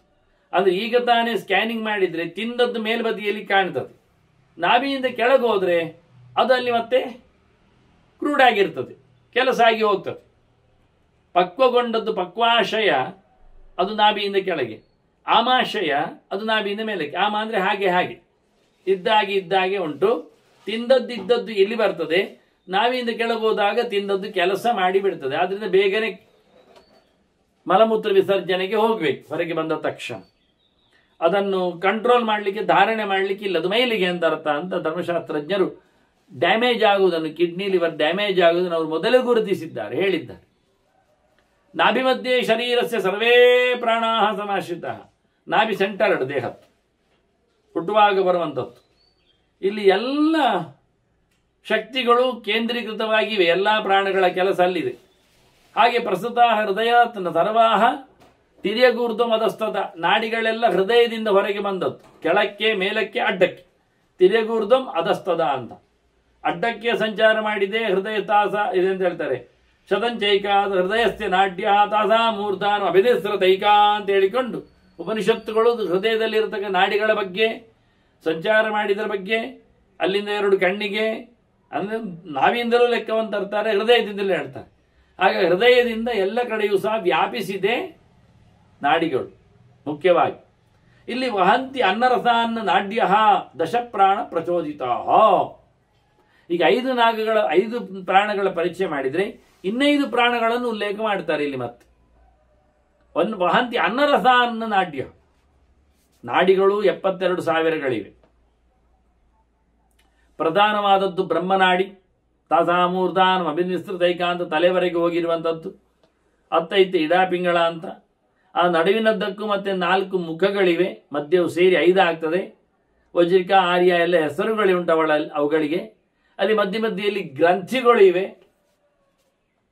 ಹೀಗೆ ಇದನ್ನೆಲ್ಲ ಗಮನಿಸಬೇಕಾದ್ದು ಹೇಳ್ತಾರೆ. ಇಲ್ಲೆಲ್ಲ ಹೋಗುವಂತೆ ಊಟದ ವ್ಯವಸ್ಥೆಯನ್ನು ದಶಪ್ರಾಣಗಳು, ಪ್ರಾಣಾಪಾನ ವ್ಯಾನೋದಾನ ಸಮಾನ ಆಯ್ತಲ್ಲ, ಅದರೊಟ್ಟಿಗೆ ನಾಗ, ಕೂರ್ಮ, ಕ್ರಿಕಲ, ದೇವದತ್ತ, ಧನಂಜಯ ಅಂತ. ಮನುಷ್ಯನಿಗೆ ಬಿಕ್ಕಳಿಕೆ ಬಂದಾಗ ಮತ್ತೆ ಸೀನು ಬಂದಾಗ ಇಂಥದ್ರ ಕಡೆಗಳಲ್ಲೆಲ್ಲ ಇರತಕ್ಕಂಥ ಗಾಳಿಗಳ ಕತೆ, ಇವನ್ನೆಲ್ಲ ನಾಗ, ಕೂರ್ಮ, ಕ್ರಿಕಲ, ದೇವದತ್ತ, ಧನಂಜಯ ಅಂತ. ಆ ನಾಗನ ಬಗ್ಗೆ ಅನಂತ ಅಂತಲೇ ಶಬ್ದವನ್ನು ಉಲ್ಲೇಖ ಮಾಡ್ತಾರೆ ಮತ್ತೆ ಬೇಕಾದ್ರೆ. ಇಷ್ಟು 10 ವಿಶೇಷವಾದ ಪ್ರಾಣಗಳಿಂದ ಪ್ರೇರಿಸಲ್ಪಟ್ಟು ಇಡೀ ದೇಹದಲ್ಲಿ ಅನ್ನರಸದ ಸಪ್ಲೈ ನಾಡಿಗಳು ಮಾಡ್ತಾವೆ. ಇದು ತಿಳಿಯಬೇಕಾದ ಕಥೆ. ಏಷ ಮಾರ್ಗೋಥ ಯೋಗಾನಾಂ ಏನ ಗಚ್ಚತಿ ತತ್ವದಂ. ಯೋಗಿಗಳು ಇದನ್ನೇ ದಾರಿಯಾಗಿಸಿಕೊಂಡು ಹೋಗ್ತಾರೆ. ಇದೇ ಯೋಗ ಮಾರ್ಗ, ಇದೇ ನಾಡಿ ಮಾರ್ಗಗಳು, ಇಲ್ಲಿಯೇ ಜೀವ ಸಂಚಾರವನ್ನು ನಡೆಸುವ ವ್ಯವಸ್ಥೆಗಳು.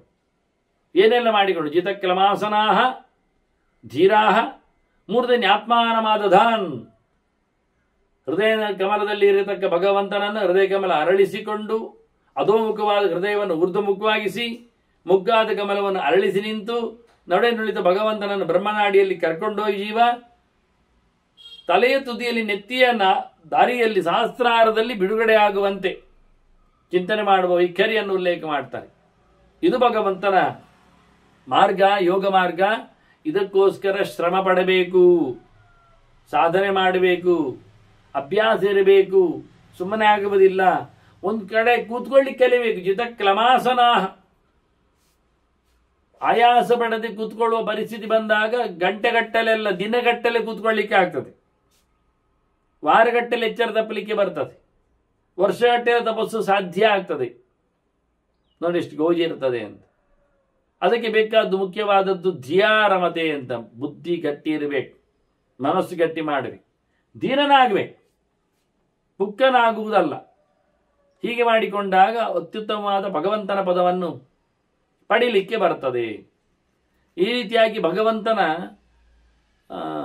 ಸ್ಥಾನವನ್ನು ಸಂಪಾದನೆ ಮಾಡತಕ್ಕಂಥ ಯೋಗ ಮಾರ್ಗವನ್ನು ಇಲ್ಲಿ ಉಲ್ಲೇಖ ಮಾಡಿ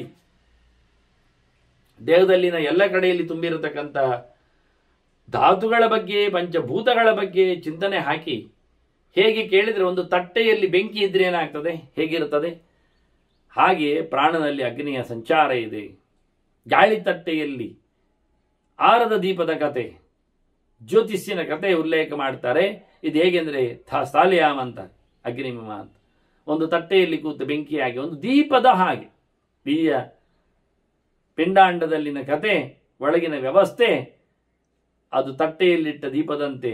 ದೀಪದಲ್ಲಿ, ದೀಪ ಅಂದರೆ ಇದು ಹಣತೆ ಇಟ್ಟುಕೊಳ್ಳಿ ಒಂದು ಹಾಗೆ ಪಾತ್ರೆಯಲ್ಲಿ ಉರಿಯುವ ಒಂದು ದೃಷ್ಟಿಯಿಂದ ಜ್ಯೋತಿಯಂತೆ ಈ ದೇಹ ಎನ್ನುವ ಒಂದು ಪಾತ್ರೆಯಲ್ಲಿ ಉರಿಯತಕ್ಕಂಥ ಒಂದು ಜೀವಜ್ಯೋತಿ. ಇಲ್ಲಿ ಪ್ರಾಣ ಎನ್ನತಕ್ಕಂಥ ಗಾಳಿಯ ತಟ್ಟೆಯಲ್ಲಿ ಉರಿಯುತ್ತಿರತಕ್ಕಂಥ, ಹಾಗಾಗಿ ಎಲ್ಲಿ ಉದಯ ಅಂತ ಕೇಳಲಿಕ್ಕಿಲ್ಲ, ಆಕಾಶದಲ್ಲಿ ಮಧ್ಯೆ ಆಕಾಶದಲ್ಲಿರತಕ್ಕಂಥ ದೀಪ ಅದು ಪ್ರಾಣದ ತಟ್ಟೆಯಲ್ಲಿ ಇರತಕ್ಕ ಅಗ್ನಿ ಅನ್ನುವುದಾಗಿ ಚಿಂತನೆ ಕೊಟ್ಟಿದ್ದಾರೆ. ಪಂಚಭೂತಗಳ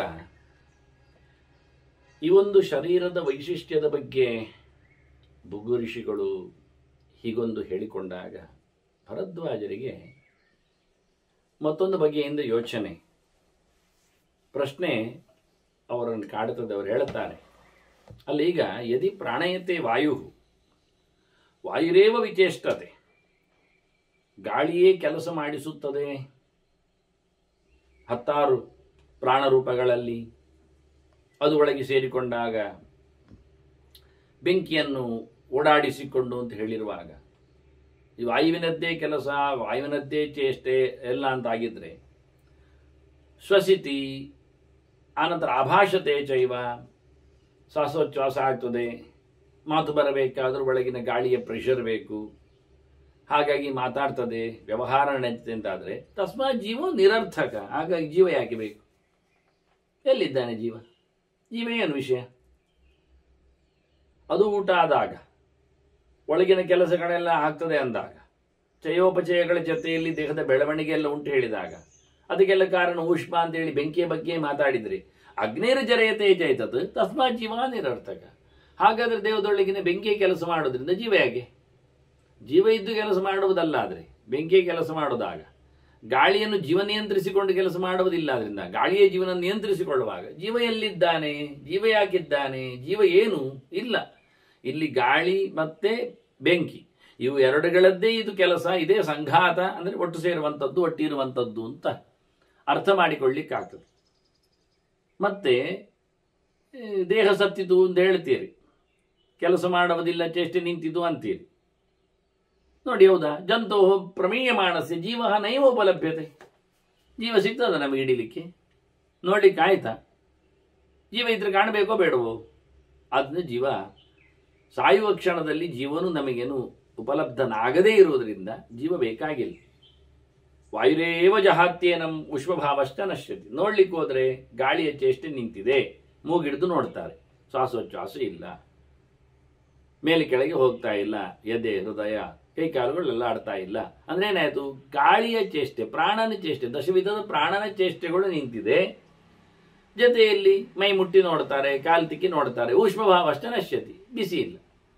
ಚಪ್ಪೆ ಕಟ್ಟಿದೆ ಮೈ, ಗಾಳಿ ನಿಂತಿದೆ, ಉಸಿರಾಟ ನಿಂತಿದೆ, ಮೈ ಚಪ್ಪೆ ಕಟ್ಟಿದೆ, ಮುಗಿದಲ್ಲ, ಎಲ್ಲ ಹೇಳುದು ಹಾಗೆ. ಮೈ ಬಿಸಿ ಆಗಿದೆಯಾ? ಬಿಸಿ ಉಂಟಾ ನೋಡಿ? ಇಲ್ಲ. ಚಪ್ಪೆ ಆಯ್ತಲ್ಲ, ಎಷ್ಟು ಹೊತ್ತಾಯ್ತು ನೋಡ್ತಾರೆ, ಇಷ್ಟು ತಣ್ಣಗಾಯ್ತದೆ, ಸುಮಾರು ಹೊತ್ತಾಯ್ತು ಅಂತ ಹೇಳ್ತಾರೆ.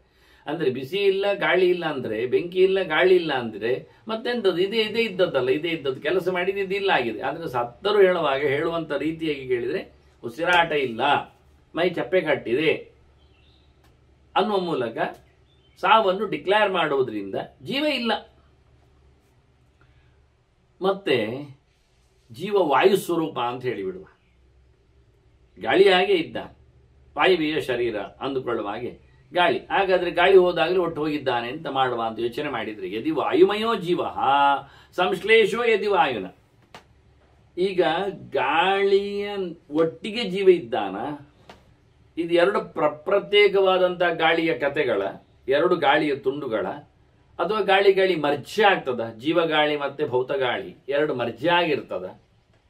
ಗಾಳಿಯ ಕತೆ ಹೇಗೆ? ಜೀವ ಮತ್ತು ಗಾಳಿಯ ಕತೆ ಹೇಗೆ? ಅದೊಂದೊಮ್ಮೆ ಹಾಗಿದ್ರೆ ಹೊರಗೋಯ್ತು ಅಂದಾಗ ವಾಯುಮಂಡಲವದ್ ದೃಶ್ಯೇತ್ ಗಚ್ಚನ್ ಸಹ ಮರುದ್ಗಣೈ. ಜೀವ ಗಾಳಿಯ ಜೊತೆಯಲ್ಲಿ ಕಾಣಬೇಕು ನಮಗೆ.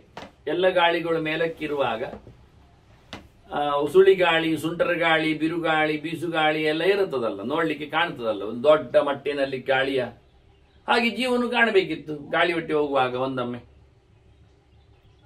ಇಲ್ಲ, ಗಾಳಿಯಾಗಿ ಹೋಗಿದೆ ಅಂತ ಹೇಳಿಬಿಟ್ರೆ ಒಂದೊಮ್ಮೆ ನೀವು ಶ್ಲೇಷೋ ಯದಿ ಚವಾತೇನ ಸಹತೇನ ಪ್ರಣಶ್ಯ. ಹಾಗಾದ್ರೆ ಗಾಳಿಯಾಗಿದ್ರೆ ಗಾಳಿ ಇಲ್ಲ ಆಗ್ತದಲ್ಲ, ಗಾಳಿ ಇಲ್ಲ ಆದ್ರಿಂದ ಜೀವನ ಇಲ್ಲ ಆಗ್ತಾನೆ. ಜೀವನ ನಿತ್ಯತ್ವ ಹೇಳಲಿಕ್ಕಿಲ್ಲ. ಗಾಳಿ ಆಗಿದ್ದಾನೆ, ಗಾಳಿ ಅಂತೂ ಕೊನೆ ಆಗುತ್ತೆ. ಕೊನೆಗೆ ಇಲ್ಲಿ ಒಂದು ಕಡೆಯಲ್ಲಿ ಗಾಳಿ ನಿಂತು ಹೋಗ್ತದೆ, ಇಲ್ಲಾಗಿ ಬಿಡ್ತದೆ. ಹಾಗೆ ಗಾಳಿ ಒಡನೆ ಮರ್ಜೆ ಆದ್ರೂ ಜೀವ ಇಲ್ಲ, ಗಾಳಿಯ ಜತೆಯಲ್ಲಿದ್ರೂ ಜೀವ ಕಾಣಬೇಕಾಗ್ತದೆ ಗಾಳಿ ಕಂಡಾಗ. ಆದ್ದರಿಂದ ಗಾಳಿ ಜೀವ ಅಂತ ಹೇಳಲಿಕ್ಕೆ ಬರ್ತಾ ಇಲ್ಲ ಒಂದು ದೃಷ್ಟಿಯಿಂದ. ಸೃಷ್ಟಿಯ ಕಥೆಯ ಬಗ್ಗೆ ಮಾತಾಡಿದಾದ್ರೂ ಗಾಳಿಯಿಂದ ಜೀವನ ಕಥೆಯನ್ನು ಹೇಳಲಿಕ್ಕೆ ಬರ್ತದೆ. ಹೇಗೆಂದ್ರೆ ಮಹಾರ್ಣವಮೇವ ತತ್ವಾತ್ ಸಲಿಲಂ ಭಾಜನಂ ಅನ್ಯತ್ ಸಲಿಲ ಭಾಜನಂ. ಮೇಲಿನಿಂದ ನೀರು ಬಿದ್ದಾಗ ಕೆರೆ ತುಂಬುತ್ತದೆ, ಮತ್ತೆ ಒಡ್ಡುಗಳು, ತೋಡುಗಳು, ಜಲಾಶಯಗಳು, ಬಾವಿಗಳು ಇವೆಲ್ಲ ತುಂಬುತ್ತದೆ. ಮತ್ತೆ ಇಲ್ಲಾಗ್ತದೆ, ಇಲ್ಲಾದಾಗ ಬತ್ತಿ ಹೋಗ್ತದೆ, ಮತ್ತೆ ತುಂಬುತ್ತದೆ. ತುಂಬುವುದು ಬತ್ತಿ ಹೋಗುವುದಿದ್ದ ಹಾಗೆ ದೊಡ್ಡ ನೀರಿನ ರಾಶಿಯಿಂದ ಸಣ್ಣ ಆಶಯಗಳು ತುಂಬಿಕೊಳ್ಳುವಂತೆ ದೊಡ್ಡ ಗಾಳಿಯ ರಾಶಿಯಿಂದ ಸಣ್ಣ ಗಾಳಿಗಳ ಸಂಪರ್ಕ ಆಗಲಿಕ್ಕೆ ಹೋಗಿ ಈ ದೇಹದೊಳಗೆ ಜೀವ ತುಂಬುವುದು, ಜೀವ ಹೋಗುವುದು ಇದೇ ಮಾಡಿಕೊಳ್ಳುವ. ಗಾಳಿಯೇ ಜೀವ, ಜೀವನೇ ಗಾಳಿ ಅಂತ ಮಾಡಿಕೊಂಡ್ರೆ, ಗಾಳಿಯೇ ಜೀವದ ಕಥೆ ಎಂದು ಚಿಂತನೆ ಮಾಡಿದರೆ, ಹೋದಾಗ ಹೋಯಿತು, ಬಂದಾಗ ತುಂಬಿತು, ನೀರು ತುಂಬಿದಾಗಿ ತುಂಬುವುದು, ಹೊರಟೋದಾಗಿ ಹೋಗುವುದು, ಬತ್ತಿ ಹೋದಾಗಿ ಹೋಗುವುದು. ಬಾವಿಯಲ್ಲಿ ನೀರು ಬತ್ತಿತು, ಇಲ್ಲ, ಮತ್ತೆ ನೀರು ಬಂತು, ಎಲ್ಲಿಂದ? ಅಡಿಯಿಂದ ಬರ್ತದೆ ನೋಡಿ. ಮಳೆಗಾಲದಲ್ಲಿ ಎಲ್ಲಿಯೋ ಬಂದ ನೀರು ಮೇಲಿಂದ ಬೀಳದಿದ್ರು ಬಾವಿಯಲ್ಲಿ, ಅಡಿಯಲ್ಲಿ ನೀರು ಉಕ್ಕುವುದು ಹೇಗೆ? ನೆಲದಡಿಯಲ್ಲಿ ನೀರು ಕುಡಿದು ಗುಡ್ಡೆಗಳು ನೀರನ್ನು ಬಿಟ್ಟುಕೊಡುತ್ತವೆ. ಹಾಗಾಗಿ ಬಂದು ಸೇರಿದ್ದು ಹಾಗೆ, ಹೊರಟೋದದ್ದು ಹಾಗೆ. ಆದ್ದರಿಂದ ಗಾಳಿಯ ಜೊತೆಯಲ್ಲಿ ಹೋಯಿತು, ಗಾಳಿಯಾಗಿ ಬಂತು. ಗಾಳಿಯೇ ಜೀವ, ಜೀವನೇ ಗಾಳಿ ಅನ್ನುವ ನೆಲೆಯಲ್ಲಿಯೂ ಮಾತಾಡಲಿಕ್ಕೆ ಬರ್ತದೆ. ಯತ್ ಕ್ಷಿಪೇತ್ ಸಲಿಲಂ ಕೂಪೆ ಪ್ರದೀಪಂ ವಾ ಉತಾಶನೆ. ನೀರಿನಲ್ಲಿ ನೀರು ಸೇರಿಕೊಂಡಾಗ ನೀರಾಗುವುದಿಲ್ವಾ? ಗಾಳಿಯಲ್ಲಿ ಗಾಳಿ ಸೇರಿದಾಗ ಗಾಳಿ ಆಗಬೇಕಲ್ಲ. ಹಾಗೆ ಬೆಂಕಿಯಲ್ಲಿ ಬೆಂಕಿ ಸೇರಿದಾಗ ಬೆಂಕಿ ಆಗೋದಿಲ್ಲ. ಹಾಗೆ ಬಿಸಿಯಲ್ಲಿ ಬಿಸಿ ಹೋಯಿತು, ಇದು ಗಾಳಿಯಲ್ಲಿ ಗಾಳಿ ಹೋಯಿತು ಹೇಳುವ ರೀತಿಯಲ್ಲಿ ಜೀವ ಇಲ್ಲ ಮಾಡಿಬಿಡ್ಲಿಕ್ಕೆ ಬರ್ತದೆ. ಜೀವನ ಇಲ್ಲ ಆಗ್ತದೆ. ಬೆಂಕಿಯಲ್ಲಿ ಮರ್ಜ ಆಗುವ ಹಾಗೆ ಒಂದು ದೀಪವನ್ನು ಇನ್ನೊಂದು ದೀಪದಲ್ಲಿ ನಾವು ಲಯಗೊಳಿಸ್ತೇವೆ, ಅಲ್ಲಿ ಒಂದು ದೀಪ ಇಲ್ಲ ಆಗ್ತದೆ. ಹಾಗೆ ವಾಯುಮಂಡಲದ ಬಿಸಿಯಲ್ಲಿ ಬಿಸಿಯ ಮರ್ಜಿಂಗ್, ಸಂಶ್ಲೇಷ, ಹಾಗೆ ವಾಯುವಿನಲ್ಲಿ ಅಂತ ಹೇಳಿಕೊಂಡು ಹೀಗೆ ಬೆಂಕಿ ನಂದಿದಾಗ ಅದರೊಳಗೆ ಸೇರಿಕೊಂಡ ಬೆಂಕಿಯು ನಂದಿ ಹೋಗುವ ಹಾಗೆ, ಗಾಳಿ ಇಲ್ಲದಾದಾಗ ಅದು ಇಲ್ಲದಾಗೆ ತನ್ನಶ್ಯತಿ ಉಭಯಂ ತದ್ವದ ಜೀವೋ ವಾತ ಅನಲಾತ್ಮಕ. ಗಾಳಿ ನೀರಿನ ಸ್ವರೂಪವನ್ನು ಪಡೆಯಿರತಕ್ಕಂತಹ, ಗಾಳಿ ಬೆಂಕಿಯ ಸ್ವರೂಪವನ್ನು ಪಡೆದಿರತಕ್ಕಂಥ ಜೀವ, ಬೆಂಕಿ ತನ್ನಷ್ಟಕ್ಕೆ ಇಲ್ಲಾಗಿ ಬಿಡ್ತದಲ್ಲ, ಹಾಗೆ ಗಾಳಿ ತನ್ನಷ್ಟಕ್ಕೆ ಇಲ್ಲಾಗಿ ಹೋಗ್ತದಲ್ಲ, ಹಾಗೆ ಜೀವ ಸಹ ಇಲ್ಲ ಆಗ್ತಾನೆ. ಪಂಚ ಸಾಧಾರಣೇ ಹಿ ಅಸ್ಮಿನ್ ಶರೀರೇ ಜೀವಿತಂಕುತಃ. ಹಾಗಾಗಿ ಇದೆಲ್ಲ ಒಂದೇ ನಮೂನೆ. ಮಣ್ಣು, ನೀರು, ಬೆಂಕಿ, ಗಾಳಿ, ಆಕಾಶಗಳ ಈ ಒಂದು ಮೇಳನ ಅದು ಉಂಟು. ಇಲ್ಲಿ ಪ್ರತ್ಯೇಕವಾದ ಜೀವದ ಕತೆ ಇಲ್ಲ. 5ರ ಮೇಳನದಲ್ಲಿಯೇ ಜೀವನದ ಕತೆ. ಆದ್ರಿಂದ ಜೀವ ಎನ್ನುವುದೊಂದು ಪ್ರತ್ಯೇಕ ನೋಡ್ಲಿಕ್ಕೆ ಬರುವುದಿಲ್ಲ. ಇಲ್ಲಿ ಯಾವುದಾದ್ರೂ ಒಂದರದ್ದು ಹೊರಟೋದ್ರೆ ಎಲ್ಲ ಹೋಗುವುದು ಸತ್ಯ, ಬಿದ್ದು ಹೋಗ್ತದೆ. ಅದು ಇಂಟರ್ಲಾಕ್ಸ್ ಸ್ಟೈಲ್, ಬ್ರಿಕ್ಕಿನ ಹಾಗೆ. ಹಾಗಾಗಿ ಒಂದು ತಪ್ಪಿದ್ರೆ ಎಲ್ಲ ಬೀಳ್ತದೆ. 5 ಬ್ರಿಕ್ಸ್ಗಳನ್ನು ನಾವು ಒಟ್ಟು ಮಾಡಿ ನಿಲ್ಲಿಸಿದ್ದೇವೆ. ಅದು ಒಂದಕ್ಕೊಂದಕ್ಕೆ ಕೊಂಡಿಗಳಿದ್ದಾಗೆ ಒಳಗೊಂದೊಳಗೊಂದು ಸೇರಿಕೊಂಡಿದೆ. ಆದ್ರಿಂದ ಯಾವುದೋ ಒಂದು ಬ್ರಿಕ್ ಅನ್ನು ನೀವು ಬದಲಿಸಿದ್ರೆ ಉಳಿದ 4ಗಳು ಸಹ ಸಂಪರ್ಕವನ್ನು ಕಳಚಿಕೊಳ್ಳುತ್ತವೆ. ಆ ರೀತಿಯಾಗಿ ಇದನ್ನು ಸಿಕ್ಕಿಸಲ್ಪಟ್ಟಿದೆ ಒಂದು ದೃಷ್ಟಿಯಿಂದ ಕ್ಯೂಬಿನ ಸ್ಟೈಲಲ್ಲಿ. ಅದನ್ನು ಇಲ್ಲಿ ಉಲ್ಲೇಖ ಮಾಡ್ತಾರೆ. ತೇಷಾಂ ಅನ್ಯರ್ಥರ ತ್ಯಾಗ ಚತುರ್ಣಾಂ ನಾಸ್ತಿ ಸಂಗ್ರಹ. ಏನೋ ಒಂದು ಹೊರಟೋದ್ರು, ನೀವೇ ಹೇಳಿದಿರಿ ಗಾಳಿಯ ಒತ್ತಡದಿಂದ ಬೆಂಕಿಯ ಕೆಲಸ ಅಂತ. ಪ್ರಾಣಾಪಾನ ಸಮಾಯುಕ್ತ ಪಚಾಮೆನ್ನಂ ಚತುರ್ವಿಧ ಹೇಳಿದಾಗೆ ಅಹಂ ವೈಶ್ವಾನರೋ ಭೂತ್ವ ಅಂತ. ವೈಶ್ವಾನರ ಎನ್ನುವುದು ಅಗ್ನಿ, ಪ್ರಾಣಾಪಾನ ಎನ್ನುವುದು ಗಾಳಿ. ಮೇಲಿನ ಕೆಳಗಿನ ಗಾಳಿಯ ಬಗ್ಗೆ ಎಲ್ಲ ನೀವು ಹೇಳಿಬಿಟ್ರಿ. ಕೆಳಗೆ ಪಕ್ವಾಶಯ ಹೇಗಿದೆ, ಮೇಲೆ ಅಪಕ್ವಾದದ್ದು ಆಮಾಶಯ ಹೇಗಿರ್ತದೆ ಹೇಳಿಕೊಂಡು, ಹಾಗಾಗಿ ಒಳಗೆ ಗಾಳಿಗಳು, ಬೆಂಕಿಗಳೇ ಉಪಚಯ ಅಪಚಯ ವೃದ್ಧಿ, ಅನ್ನ ಸಂತರ್ಪಣೆ, ಸಾರ್ವಜನಿಕ, ಕೆಳಗೆ ಮಲಮೂತ್ರ ವಿಸರ್ಗ ವ್ಯವಸ್ಥೆ ಇದೆಲ್ಲ ಮಾಡ್ತವೆ ಅಂತ ಆಗಿಬಿಟ್ರೆ ಇದು ಒಂದಕ್ಕೊಂದು ಲಿಂಕ್. ಆದ್ರಿಂದ ಒಂದೊಮ್ಮೆ ಗಾಳಿ ಹೋಯಿತು ಅಂದ್ರೂ ಬೆಂಕಿಯ ಕೆಲಸ ನಿಲ್ತದೆ, ಒಮ್ಮೆ ಬೆಂಕಿ ಹೋದ್ರೂ ಉಳಿದದ್ರ ಕೆಲಸ ನಿಲ್ತದೆ. ಹಾಗಾಗಿ ನೀರಿನ ಕೆಲಸ ಹೆಚ್ಚು ಕಮ್ಮಿ ಆಗ್ತದೆ, ಮಣ್ಣಿನ ಕೆಲಸ, ಆಕಾಶ ವೇಸ್ಟ್ ಆಗ್ತದೆ. ಹೀಗಾಗಿ 5ರಲ್ಲಿ ಒಂದು ಹೋದ್ರೂ 4 ಮತ್ತೆ ವ್ಯತ್ಯಾಸ ಉಪಯೋಗಕ್ಕಿಲ್ಲ ಬರ್ತದೆ. ನಶ್ಯಂತ್ಯಾಪಹ ಅನಾಹಾರ. ನೀವು ನೀರು ಕುಡಿಯದೇ ಇದ್ರೆ ಒಳಗಿನ ನೀರು ಬತ್ತಿ ಹೋಗ್ತದೆ. ಆಹಾರ ಸೇವನೆ ಮಾಡದೇ ಇದ್ರೆ ಒಳಗಿನ ನೀರಿನ ಬಸಿ ಇಲ್ಲ ಆಗ್ತದೆ. ನಾವು ತರಕಾರಿ ತಿನ್ನುವ ಮೂಲಕ, ಇನ್ನಿತರ ವಸ್ತುಗಳ ಸೇವನೆಯಿಂದ ಒಳಗೆ ನೀರಿನ ಅಂಶವನ್ನು ಜಾಸ್ತಿ ಮಾಡ್ತಾ ಇರ್ತೇವೆ. ನೀವು ತಿನ್ನುವುದು ಕುಡಿಯುವುದು ನಿಲ್ಲಿಸಿ, ಒಳಗೆ ನೀರು ಡ್ರೈ ಆಗ್ತದೆ. ಡಿಹೈಡ್ರೇಷನ್ ಶುರು ಮಾಡ್ತಾರೆ, ಮತ್ತೆ ಹೇಳ್ತಾರೆ ಇನ್ನೊಂದು ಶುರು ಆಗ್ತದೆ, ನೀರಿಲ್ಲ ಅಭಾವ ಆಗ್ತದೆ. ವಾಯು ಉಚ್ಛ್ವಾಸ ನಿಗ್ರಹ. ನೀವು ಪ್ರಾಣಾಯಾಮ ಮಾಡಿ, ಮೂಗು ಮುಚ್ಚಿಕೊಳ್ಳಿ, ಗಾಳಿ ಹೊರಟೋಗ್ತದೆ. ಎಲ್ಲ ಕಡೆಯಿಂದಲೂ ಹೋಗಿಕೊಳ್ಳುವ ಹಾಗೆ ಬಾಯಿ ಮೂಗು ಎಲ್ಲ. ಕೆಲವರು ತಲೆಗಿಮ್ಮಿನ ಇಟ್ಟು ಶ್ವಾಸ ನಿಲ್ಲಿಸುವುದಿಲ್ಲ, ಹಾಗೆ ಶ್ವಾಸ ನಿಶ್ವಾಸ ಮಾಡಿಬಿಡಿ. ಗಾಳಿ ನಿಗ್ರಹದಿಂದ ಗಾಳಿ ಹೋಗಿಬಿಡುತ್ತದೆ. ನೋಡಿ ಎಷ್ಟು ಸಣ್ಣ ಕೆಲಸ ನೋಡಿ. ಉಚ್ಛ್ವಾಸ ನಿಗ್ರಹಾತ್, ಮೇಲೆ ಕೆಳಗೆ ಹೋಗುವುದನ್ನು ನಿಲ್ಲಿಸಿಬಿಡಿ, ಒಳಗಿನ ಗಾಳಿ ಖಾಲಿ ಆಗ್ತದೆ. ನೀರು ಕುಡಿಯುವುದು, ಅನ್ನ ತಿನ್ನುವುದು, ಇತರ ಪದಾರ್ಥಗಳನ್ನು ಸ್ವೀಕಾರ ಮಾಡಿ ನಿಲ್ಲಿಸಿಬಿಡಿ, ಒಳಗಿನ ಗಾಳಿ ಇಲ್ಲ ಆಗ್ತದೆ. ನಶ್ಯತೆ ಕೋಷ್ಠ ಭೇದಾತ್ಕಂ, ಹೊಟ್ಟೆ ಸೀಳಿ ಹಾಕಿ ಸಿಗಿದು ಬಿಡಿ, ಆಕಾಶ ಇಲ್ಲ ಆಗ್ತದೆ. ಆಕಾಶ ಬೇಕು. ಒಳಗಿನ ಒಂದು ಬೆಚ್ಚಗಿನ ಜಾಗ ಇದ್ದರೆ ಈ ಆಹಾರಗಳ ಪರಿಣಾಮಕ್ಕೆ ಅನುಕೂಲ ಆಗುವುದು. ಇದೊಂದು ಚೀಲದ ಹಾಗೆ, ದಪ್ಪ ಚೀಲ, ಕೋಟೆಡ್ ಚೀಲ ಇದ್ದ ಹಾಗೆ. ಒಳಗೆ ಆಹಾರ ಹಾಕಿದರೆ ಒಳಗೆ ಗಾಳಿ ಬೆಂಕಿಗಳು ಸಹಜವಾಗಿ ಒಳಗೆ ಇವೆ, ಅವುಗಳ ಆಹಾರವನ್ನು ಪರಿಣಾಮಗೊಳಿಸುತ್ತವೆ. ಬಹಳ ಅದ್ಭುತವಾಗಿ. ಹಾಗಾಗಿ ನೀವು ಕೋಷ್ಠ ಭೇದಾತ್, ಹೊಟ್ಟೆ ಹರಿದು ಬಿಡಿ. ಹೊಟ್ಟೆ ಹರಿದ್ರಿಂದ ಆಕಾಶ ಹೊರಗೋಗ್ತದೆ. ಅಲ್ಲಿ ಆಕಾಶ ಇಲ್ಲ ಆಗ್ತದೆ, ಬಂದಿಲ್ಲ ಆಗ್ತದೆ, ಗೋಡೆ ಇಲ್ಲ ಆಗ್ತದೆ. ಗೋಡೆ ಇಲ್ಲ ಅಂದರೆ ಮರ್ಜಿ ಆಗ್ತದೆ ಹೊರಗಿನ ಆಕಾಶದಲ್ಲಿ. ಅಲ್ಲಿ ಆಕಾಶ ಇಲ್ಲ ಅಂತ ಇದ್ದೀವಿ. ಆಕಾಶ ಬರಬೇಕಾದ್ರೆ ಒಂದು ಚೌಕಟ್ಟು ಬೇಕು, ಒಂದು ಕೋಣೆ ಬೇಕು, ಒಂದು ಪರಿಧಿ ಬೇಕು. ಮನೆಯ ಆಕಾಶ, ಮಠದ ಆಕಾಶ, ಘಟದ ಆಕಾಶ ಅಂತ ಹೇಳಿಕೊಂಡಾಗೆ ಕಿವಿಯನ್ನು ತಗೊಂಡು ಒಂದು ಪೊಟರೆ, ಬಾಯಿ ಎನ್ನುವುದೊಂದು ದೊಡ್ಡ ಹೊಂಡ, ಹೊಟ್ಟೆ ಎನ್ನುವುದೊಂದು ದೊಡ್ಡ ಗುಡಾಣ. ಅದು ಇಲ್ಲ ಆಯ್ತು. ಈಗ ಆಕಾಶ ಹೋಯ್ತಾ, ಕೆಲಸ ಆಗುವುದಿಲ್ಲ. ಅಗ್ನಿ ನಶ್ಯತಿ ಅಭೋಜನಾತ್, ಊಟ ಮಾಡದೆ ಕೂತ್ಕೊಳ್ಳಿ, ಆಹಾರ ಕೊಡದೆ ಕೂತ್ಕೊಳ್ಳಿ, ಬೆಂಕಿಯು ನಂದಿ ಹೋಗ್ತದೆ. ಅಗ್ನಿ ಮಾಂದ್ಯ ಬರ್ತದೆ, ಕೊನೆಗೆ ಬೆಂಕಿ ನಂದಿ ಹೋಗ್ತದೆ, ಒಳಗಿನ ಬೆಂಕಿ ಇಲ್ಲ ಆಗ್ತದೆ.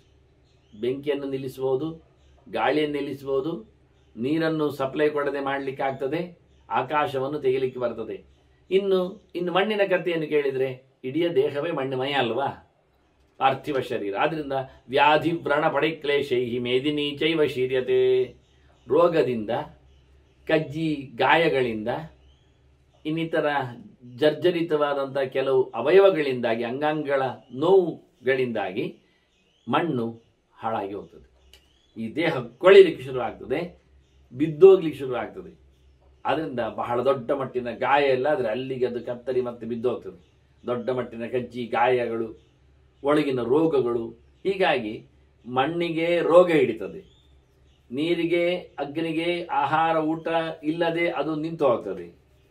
ಗಾಳಿಯನ್ನು ನಾವು ನಿಗ್ರಹ ಮಾಡುತ್ತೇವೆ ಪ್ರಾಣಾಯಾಮ ಮಾಡುವ ಮೂಲಕ ಅಂದಿಟ್ಕೊಳ್ಳುವ.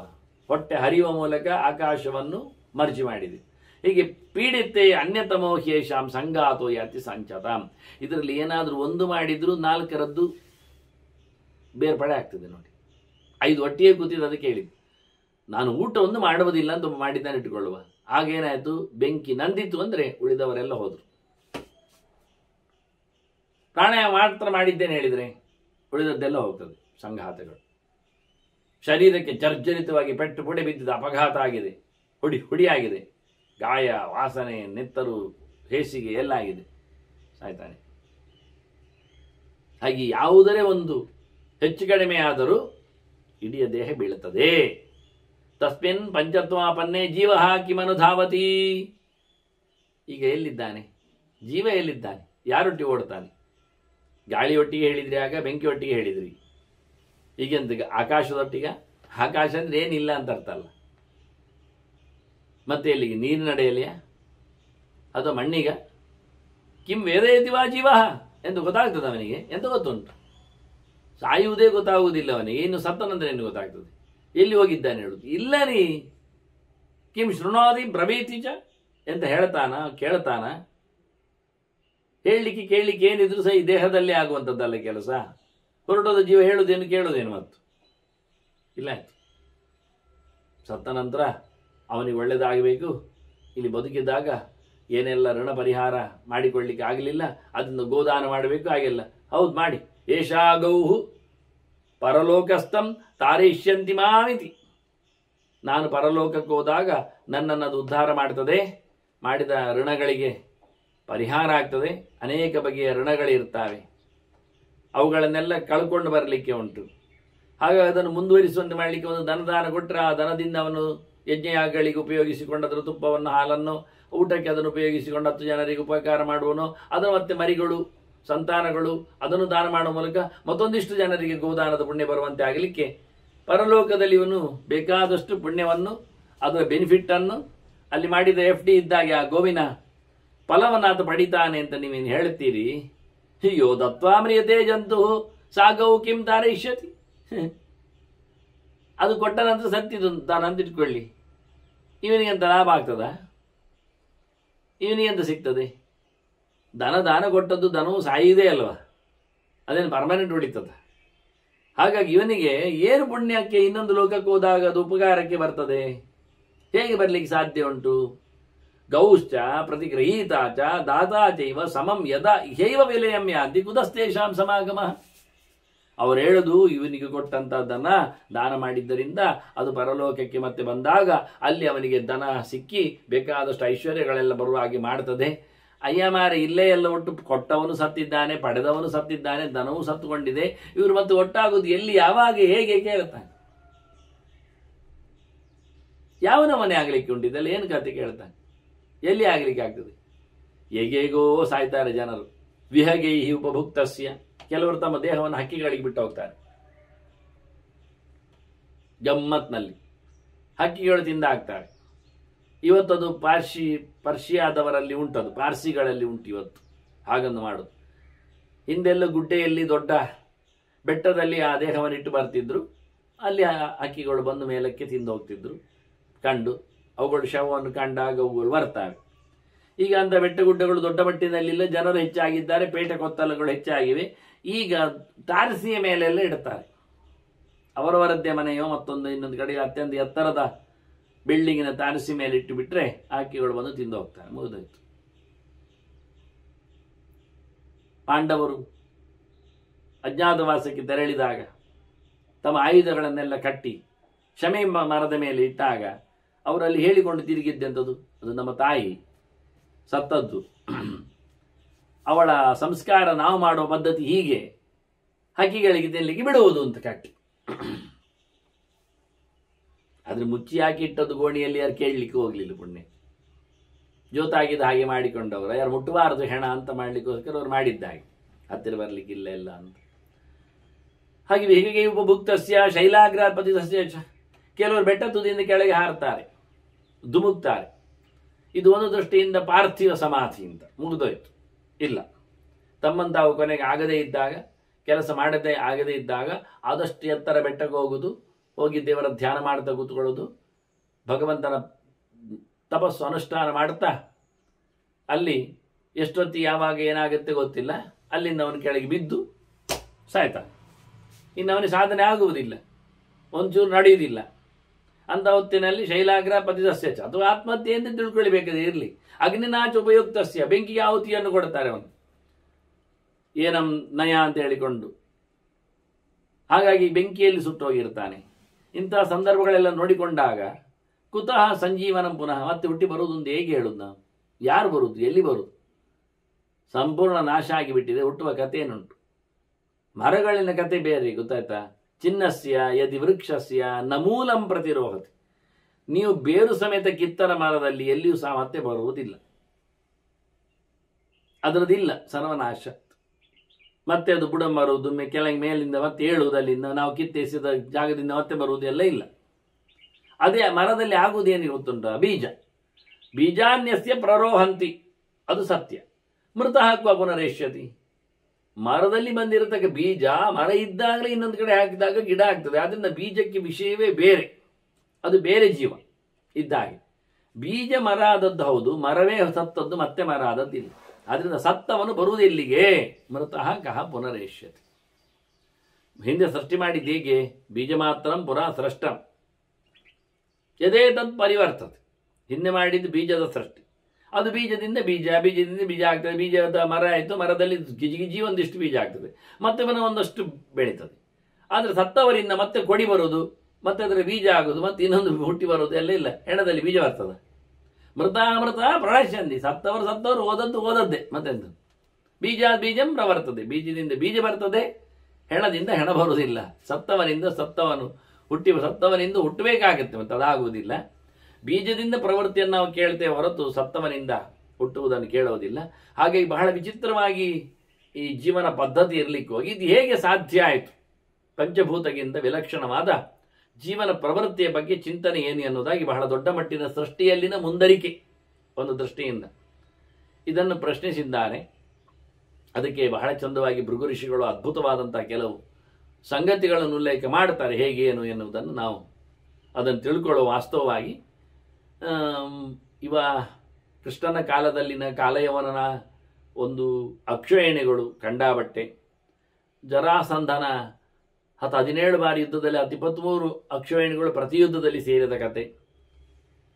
ಹೀಗಾಗಿ ಕೋಟಿಗಟ್ಟಲೆಯ ಸೈನ್ಯ, ವಿಚಕ್ರನದ್ದಾಗಲಿ ಇಡಂಬಾದಿಗಳದ್ದಾಗಲಿ ಏಕಲವ್ಯನದ್ದಾಗಲಿ ಇವೆಲ್ಲ ಅಕ್ಷೋಹಿಣಿಗಳು ಬಂದಾಗ ಒಂದೊಂದು ಅಕ್ಷೋಹಿಣಿಗಳಲ್ಲೇ 10-50 ಜೀವಗಳು, ಆನೆಗಳು ಕುದುರೆಗಳು ಎಲ್ಲ ಸೇರಿಕೊಂಡು ಮಾಡಿದರೆ ಕೋಟಿಗಟ್ಟಲೆ ಜನರಾಗ್ತಾರೆ. ಇವತ್ತು ಇಡೀ ಜಗತ್ತಿನಲ್ಲಿ ಇವತ್ತಿರುವಂಥದ್ದು ನಮಗೆ 500-600 ಕೋಟಿ ಆದರೆ ಅಲ್ಲಿ 50,000 ಕೋಟಿ ಜನರ ಜೀವಗಳ ಸಂಖ್ಯೆ ಬರ್ತದೆ. ಹಾಗಾದರೆ ಅದು ಪುನರುಜ್ಜೀವನ ಆದರೆ, ಸೃಷ್ಟಿಯಾದರೆ ಇವತ್ತಿನ ಕಥೆ ಹೇಗಿರುತ್ತದೆ ಯೋಚನೆ ಮಾಡಲಿಕ್ಕೆ. ಅಂದರೆ ಇಲ್ಲ ಜನ ಅಲ್ಲ, ಇದ್ದಾರೆ ಸಂಖ್ಯೆಗೆ ಅಂತ ನಾನು ಹೇಳಿದ ಹತ್ತಿರದಲ್ಲಿದ್ದದ್ದು.